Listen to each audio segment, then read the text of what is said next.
దేవుని ప్రేరణను బట్టి ఆత్మావేశము వల్ల భక్తుల ద్వారా రాయబడిన వాక్యమే దేవుడు పలికిన వాక్యం. మన జీవమునకు భక్తికి మూలమైనది దేవుని వాక్యం. యేసుక్రీస్తే దేవుని వాక్యమని చెప్పబడింది. ఆయనే దేవుణ్ణి బయలుపరచిన దేవుని కుమారుడు యేసుక్రీస్తు. వాక్యం మన పాదములకు దీపం, మన త్రోవకు వెలుగు. వాక్యం ఎంతో పదునైన ఖడ్గం. వాక్యం దేవుని బిడ్డలలో ప్రతి ఒక్కరిలో సమృద్ధిగా నివసించాలని దేవుని చిత్తం. వాక్యం చిరస్థాయిగా నిలిచి ఉండే సజీవ శక్తి. మానవ సాధనముల ద్వారా వాక్యం రాయబడింది, ప్రకటించబడుతోంది. అయినా వాక్యానికి మూలం దేవుడే. గత పాఠాలలో బైబిలు యొక్క విశిష్టతను వివిధ దృక్కోణములలో మనము పరిశీలించాము. బైబిలు మానవతకు దేవుడిచ్చిన గొప్ప ఈవి. బైబిలు చేత ప్రభావితులైన గొప్ప వ్యక్తులెందరో చరిత్రలో మనకు కనిపిస్తారు. వారి సాక్ష్యాలు మన వ్యక్తిగత విశ్వాసానికి ఎంతో ప్రోత్సాహకరమైనవి. బైబిల్ నందు మనకు ఆదరణ లభిస్తుంది. జీవితమంటే ఏమిటో మనకు దేవుని మాటల్లో నిర్వచిస్తుంది బైబిలు. లోకయాత్రలో దారి తప్పకుండా మనిషిని నడిపించే మ్యాప్ లాంటిది బైబిలు గ్రంథం. ఆత్యయిక పరిస్థితుల్లో మనకు బైబిలు సందేశం కర్తవ్యాన్ని ఉపదేశిస్తుంది. జీవితంలో కలిగే దెబ్బలకు, గాయాలకు బైబిలు సందేశం గొప్ప చికిత్స.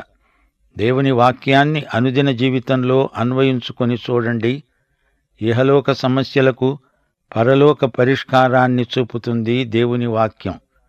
దేవుని వాక్యం 66 గ్రంథాల పరిశుద్ధ సంపుటం, పుటం పెట్టిన మేలిమి బంగారం. ఏ దేశ పౌరులైనా ఈ గ్రంథాన్ని జీవిస్తే ఉత్తమ పౌరులవుతారు అనేది నిర్వివాదాంశం. కుటుంబంలో తండ్రులు మంచి తండ్రులవుతారు. భార్యాభర్తలు ఆదర్శ దంపతులవుతారు. బాల్యదశ నుండి బైబిలు సందేశాలను పాటిస్తే వారి భవిష్యత్తు మహోజ్వలమవుతుంది. అన్ని వయస్సుల వారికి తగిన సందేశం ఈ గ్రంథంలో ఉంది. బైబిలును పూర్తిగా అధ్యయనం చేస్తే పూర్తి ప్రయోజనం సిద్ధిస్తుంది. కొందరు దంపతులు విడాకులకు సిద్ధపడుతున్నారు గదూ. వీరికే గనక బైబిలు యొక్క దేవుడు, దేవుని యొక్క బైబిలు తెలిసి ఉంటే సమస్య అంతవరకు రాదని నిశ్చయంగా చెప్పగలం. క్రైస్తవ తల్లిదండ్రులారా, మీ పిల్లలకు చిన్నప్పటి నుండి బైబిలు సత్యాలు నేర్పండి. న్యాయవాదులకు దేవుని న్యాయం కావాలి. న్యాయాధిపతులకు దేవుని న్యాయశాస్త్రం కావాలి. ధార్మికులకు దేవుని ధర్మశాస్త్రం కావాలి. మన భావ ప్రపంచాన్ని బైబిలే ప్రభావితం చెయ్యాలి. బైబిలు మన ప్రవర్తన నియమావళికి మాతృక. బైబిలులోని దృశ్యాలు, సాదృశ్యాలు తూర్పు దేశాలకు సంబంధించినవి. అయితే అన్ని దేశాలకు ఆధ్యాత్మిక సంస్కృతిని నేర్పుతుంది పరిశుద్ధ బైబిలు. అన్ని దేశాలకు, సంస్కృతి, సభ్యతలకు చెందిన ప్రజలు బైబిలు ద్వారా ప్రభావితులై దైవ సంస్కృతిని అలవరుచుకున్నారు. మానవ హృదయంతో ప్రేమ భాషలో మాట్లాడుతుంది బైబిలు. రాజసౌధంలో బైబిలు రాజుతో మాట్లాడి, నీవు దేవునికి సామంతుడవు అంటుంది. బీద రైతు ఇంటిలో బైబిలు అతనితో మాట్లాడి, నీవు దేవుని బిడ్డవు అంటుంది. దేవుని వాక్యపు విత్తనం ఏ దేశపు భూమిలోనైనా మొలుస్తుంది, ఆ దేశపు పంట అవుతుంది. చిన్నపిల్లలు బైబిలు కథలు ఆప్యాయంగా వింటారు. ఆ కథల్లోని పరమార్థాన్ని వయోవృద్ధులు సైతం ధ్యానిస్తూనే ఉంటారు. యుద్ధ వాతావరణంలో బలమైన శాంతి సందేశాన్ని బైబిలు ప్రకటిస్తుంది. ఉపద్రవంలో క్షేమస్థితిని నిర్దేశించి చూపుతుంది బైబిలు సందేశం. చీకటిలో వెలుగురేఖను చూపే దేవుని ప్రేమ లేఖ బైబిలు. ఎడారిలో నీటి బుగ్గగా సేద తీరుస్తుంది బైబిలు వాక్కు. ప్రేమ, స్నేహం, సానుభూతి, భక్తి, జ్ఞాపకాలు, నిరీక్షణ ఒకటేమిటి, ఇందులో అనేక రకాలైన శృతులు, స్మృతులు కలబోసి ఉన్నాయి. దేవుణ్ణి ప్రేమించేవారు దేవుని వాక్యాన్ని ప్రేమిస్తారు. అందులో ప్రతి మాటను ప్రేమిస్తారు.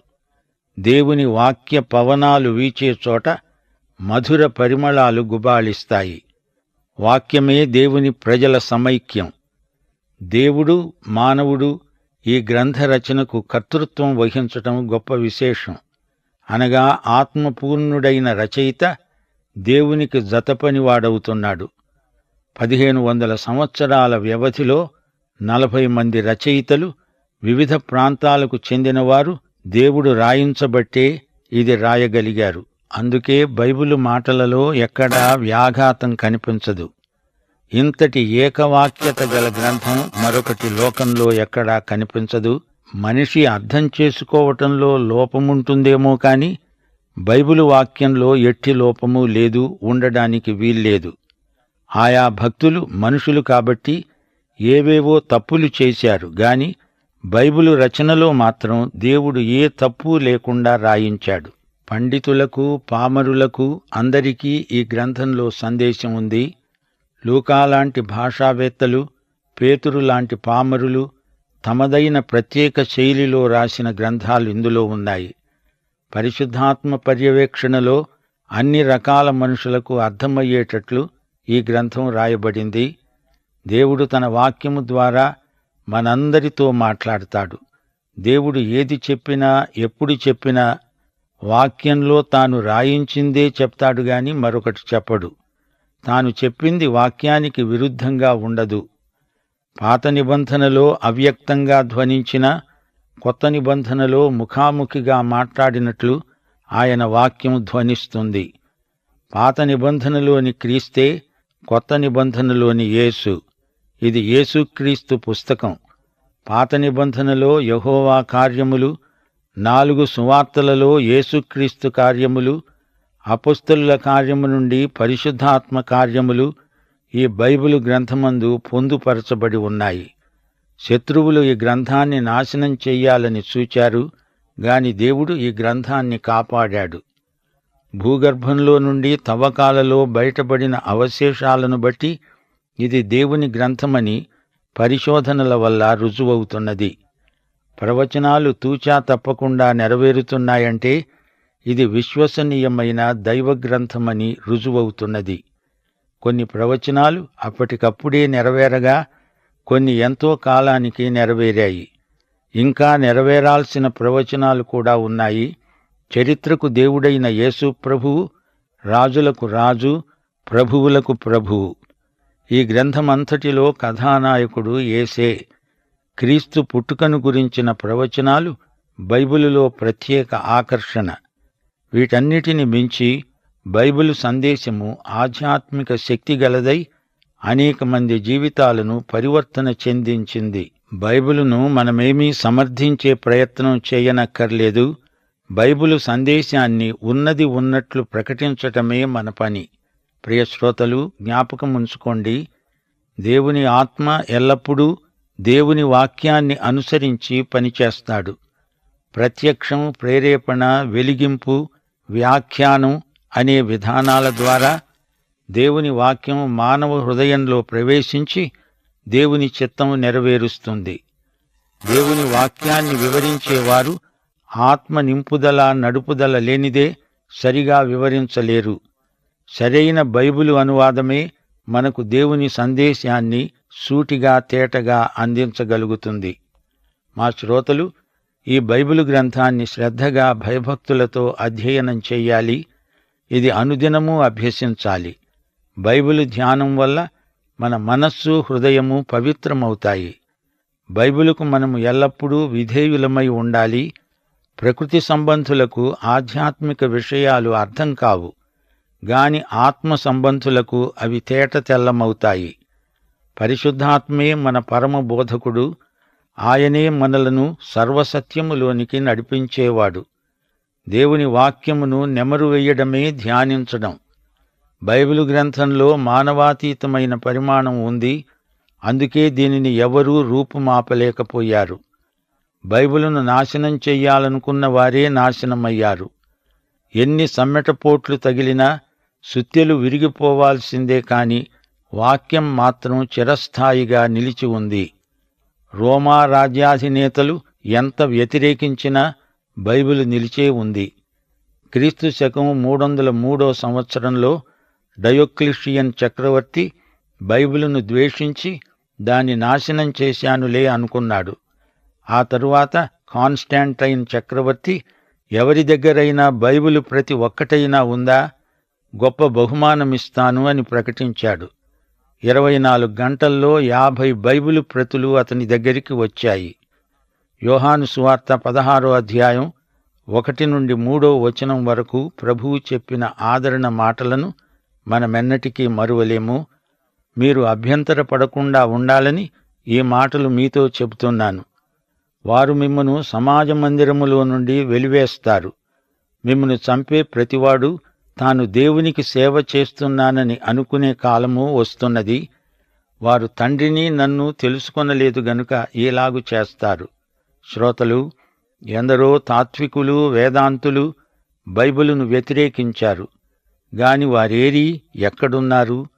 వారి వేదాంతాలేమయ్యాయి? దేవుని వాక్యం నాటి నుండి నేటి వరకు చెక్కు చెదరకుండా ఉంది. బైబిలులోని చరిత్ర వాస్తవమని సమకాలీన చరిత్ర రుజువు చేస్తుంది. బైబిలు ప్రవచనాలు నిర్దుష్టమైనవి, యథార్థమైనవి, నమ్మదగినవి. యెషయా గ్రంథం 41వ అధ్యాయం 22, 23 వచనాలు. ఇదొక సవాలు. జరగబోయే వాటిని విశదపరచి మా ఎదుట తెలియచెప్పండి, లేని ఎడల రాగల వాటిని మాకు తెలియచెప్పండి. ఇక మీదట రాబోయే సంగతులను తెలియచెప్పండి. అప్పుడు మీరు దేవతలని మేము ఒప్పుకుంటాము.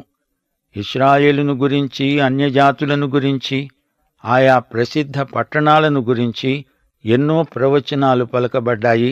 కొన్ని నెరవేరాయి గనుక మిగతావి కూడా తప్పక నెరవేరుతాయి. అంతేకాదు, ఆయా వ్యక్తులను గురించి కూడా దేవుడు ఎన్నో ప్రవచనాలు పలికించాడు. కోరెషును గురించి, అలెగ్జాండరును గురించి ప్రవచనాలు బైబిలులో ఉన్నాయి. యేసుక్రీస్తునందు నెరవేరిన ప్రవచనాలు ఎన్నో ఉన్నాయి. పాత నిబంధనలోని ప్రవచనాలను ఒక్కటి తప్పిపోకుండా అన్నిటినీ నెరవేర్చినవాడు ప్రభువైన యేసుక్రీస్తు.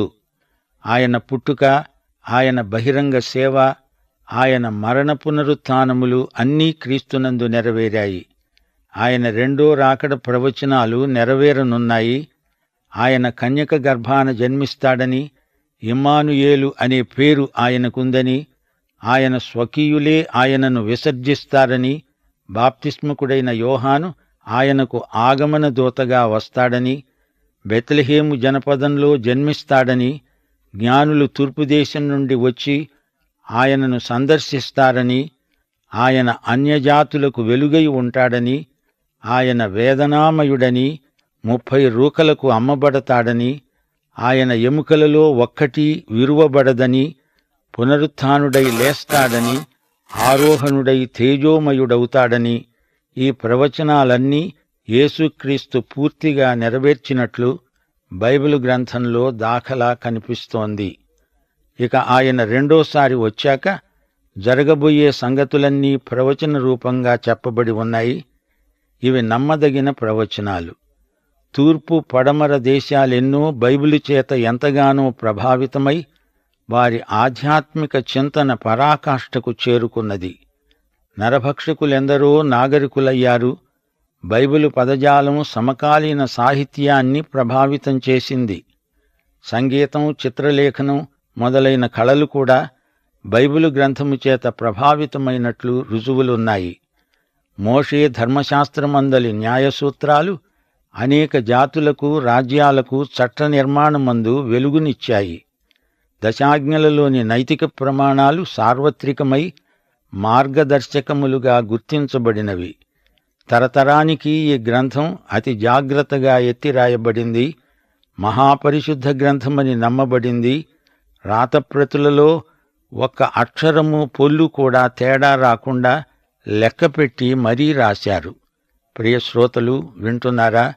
బైబిలు యథార్థమైన గ్రంథమని, కేవలం మానవ జ్ఞానంతో ఇది ఎవ్వరూ రాయజాలరని రుజువైంది. ఆయా వ్యక్తుల జీవిత విశేషాలను నిష్పాక్షికంగా చిత్రిస్తుంది బైబిలు. శత్రువులలో కూడా మంచి ఏదైనా ఉంటే అది కూడా ఇందులో గ్రంథస్థం చేయబడింది. అంతేకాదు, భక్తుల జీవితాలలో కూడా మానవ సహజమైన పొరపాట్లుంటే ఇవి కూడా విడిచిపెట్టకుండా బైబిలు బట్టబయలు చేస్తుంది. అందుకే ఇది దేవుని గ్రంథమని, మన ఆధ్యాత్మిక జీవితానికి ఇది వాచక పుస్తకమని మనము నమ్ముతున్నాము. నోవహు, మోషే, దావీదు, ఏలియా, పేతురు మొదలైన భక్తుల జీవితాలను ఉన్నవి ఉన్నట్లు చూపుతుంది దేవుని వాక్యం. వాస్తవాన్ని ఉన్నది ఉన్నట్లు మన చేత చదివిస్తుంది బైబిలు గ్రంథం.